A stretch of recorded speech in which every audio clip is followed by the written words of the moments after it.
देखिए, राहुल गांधी जी सांसद हैं, उनकी माता श्री भी सांसद हैं और विधेयक संसद में चर्चा के लिए लाया जाता है। मैं पहली बार संसद में गया हूँ राज्यसभा के सदस्य के तौर के ऊपर। मैंने वहाँ पर देखा, पूछा लोगों से कि सोनिया जी की सीट कौन सी है, राहुल जी की कौन सी सीट है, तो हमें पता चला कि दोनों ही बाहर गए हुए हैं और सोनिया जी किसी बीमारी से ग्रस्त हैं, वो इलाज करवाने के लिए गए हैं।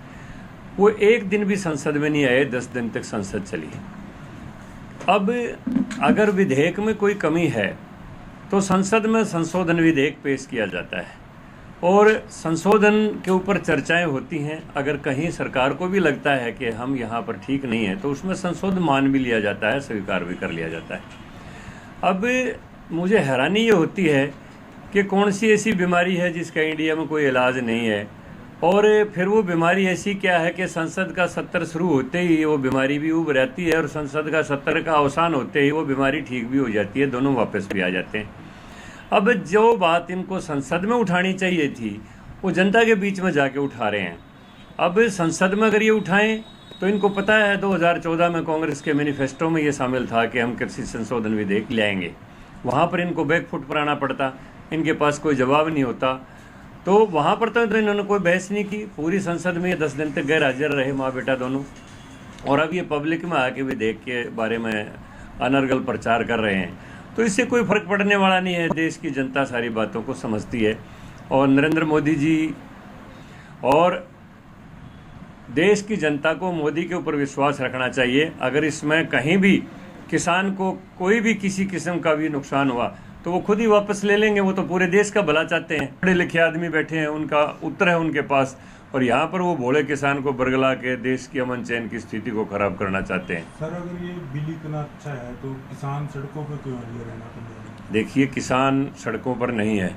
मैं अभी गोहाना मंडी से भी आया हूँ, महम की मंडी में भी सुबह में गया था। किसान सड़कों पर नहीं है, पूरी मंडी धान से, बाजरे से और कपास से भरी पड़ी है और सभी किसान अपनी फसल को लेके आ रहे हैं। कुछ लोग हैं जो विपक्ष के जिनसे तार जुड़े हुए हैं, वो इस व्यवस्था परिवर्तन से दुखी हैं क्योंकि उनकी चोर बाजारी कम होने वाली है, चोर बाजारी बंद होने वाली है। वो लोग जो है ना इस विधेयक का अनर्गल प्रचार कर रहे हैं इसके खिलाफ, और किसान पूरी तरह से खुश है। अब किसान तो सारा जो हमारा हीरवाड़ है वो भी तो सारा किसान का क्षेत्र है, वहाँ कोई विरोध नहीं है। सारा हमारा जो गुजरवाड़ा है, जो हमारा जो फरीदाबाद का इलाका है, वहाँ कोई विरोध नहीं है। हमारे यहाँ सभी तो लोग किसान हैं। किसानों ने विरोध प्रदर्शन किया है सिरसा में। कहाँ पर? सिरसा में। नहीं, वो बता रहा हूँ मैं, कुछ विपक्ष के लोग किसानों को गुमराह करके और वो प्रदेश की अमन चैन की स्थिति को खराब करना चाहते हैं, जैसे कि जाट आरक्षण आंदोलन में हुआ था, लेकिन वो उनके मंसूबे कामयाब नहीं होंगे। एमएसपी एडवांस में डिक्लेयर कर दी है सरकार ने सभी फसलों की।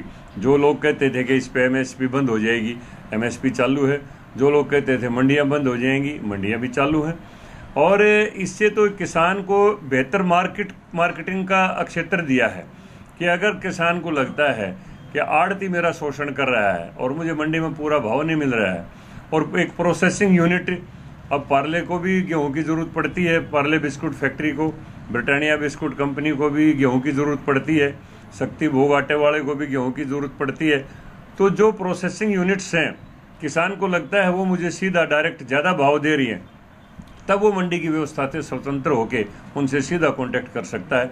यही किया है नए संशोधन विधेयक में, किसान को एक बेहतरीन मार्केटिंग दी है, मार्केटिंग के क्षेत्र का विस्तार किया है किसान के लिए। तो इसमें किसान के विरोध की कोई बात ही नहीं है। सर, जिस तरह से पिपली कुरुक्षेत्र में लाठीचार्ज हुआ किसानों पे, कल सिरसा में लाठीचार्ज हुआ, तो कौन सी नई परंपरा शुरू की है बीजेपी ने? नहीं, कुरुक्षेत्र में लाठीचार्ज हुआ ही कब है? आप देख लीजिए उठा के। मैंने देखा है, मैंने उस क्लिप को देखा है अच्छी तरह से। एक आदमी है, नकाबपोश आदमी, वो एक लाल ट्रैक्टर वहाँ दिखाई देता है। सिर्फ वहीं पर छोटी सी छोटू मोटू आपस की कोई घटना हुई है, पुलिस ने कोई लाठीचार्ज नहीं किया है। एक भी किसान मुझे ऐसा ला के दिखाओ कि मेरे यहाँ पर लाठी लगी है, ये मैं घाव दिखा रहा हूँ, ये मैं लील दिखा रहा हूँ, लाठी लगने से कहीं ना कहीं तो उसके शरीर के ऊपर निशान पड़ेगा। कोई भी किसान आगे नहीं आया जिसने दिखाया कि मेरे शरीर पर ये लाठी लगी हुई है। तो ये अनर्गल प्रचार हैं, ये थोड़े से दिन में अपने आप बंद हो जाएंगे। जीएसटी का विरोध हुआ, आज स्वीकार कर लिया गया। डिमोनेटाइजेशन का विरोध है, आज स्वीकार कर लिया गया। विवेकानंद वाली बात है, पहले सत्य का मजाक उड़ाया जाता है, फिर उसका विरोध होता है और अंत में उसको स्वीकार कर लिया जाता है। बड़ौदा चुनाव को किस तरह देखते हैं, कितना बड़ौदा चुनाव में निश्चित तौर पर भारतीय जनता पार्टी जीतेगी और हरियाणा में विकास के नाम पर, नौकरियों में पारदर्शिता के नाम पर और प्रशासनिक सुधार के नाम पर जनता की इच्छा है कि वो बीजेपी को इसी तरह से ताकत देते रहें। और जिस दिन परिणाम आएगा 10 नवंबर को, हरियाणा के सामने रिजल्ट आ जाएगा, निश्चित तौर पर बीजेपी बड़ौदा से चुनाव जीतेगी।